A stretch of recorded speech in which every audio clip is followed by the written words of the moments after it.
মঙ্গল ও বুধবার যুক্তরাষ্ট্রে অনুষ্ঠিত হতে যাওয়া ন্যাশনাল প্রেয়ার ব্রেকফাস্টে সাইডলাইনে কিছু আলোচনা হবে বলে জানিয়েছেন বিএনপি মহাসচিব মির্জা ফখরুল ইসলাম আলমগীর। আর দলটির স্থায়ী কমিটির সদস্য আমির খসরু মাহমুদ চৌধুরী জানিয়েছেন, ভারপ্রাপ্ত চেয়ারম্যান তারেক রহমানের প্রতিনিধি হিসেবে লন্ডন থেকে যুক্তরাষ্ট্রে যাবেন তার মেয়ে ব্যারিস্টার জাইমা রহমান। রোববার সন্ধ্যায় ওয়াশিংটনে রওনা হওয়ার আগে হযরত শাহজালাল আন্তর্জাতিক বিমানবন্দরে এসব কথা জানান মির্জা ফখরুল ও আমির খসরু।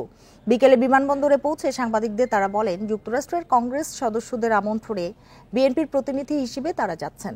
সেখানে নির্ধারিত কোনো আলোচনা না থাকলেও সাইডলাইনে আলোচনা হবে। চিকিৎসার জন্য লন্ডনে অবস্থানরত মা খালেদা জিয়ার সাথে থাকার কারণে তারেক রহমান ওয়াশিংটন যেতে পারছেন না বলেও জানান বিএনপি নেতারা।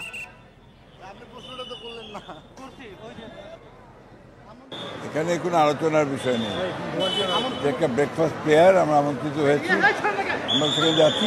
সাইড লাইনে কিছু আলোচনা হবে, কথা হবে। ব্রেকফাস্ট প্রেয়ার এটা হচ্ছে আমেরিকার একটা রিচুয়াল, এটা ইয়ারলি একবার হয়। হ্যাঁ, জাইমা রহমান লন্ডন থেকে জয়েন করবে।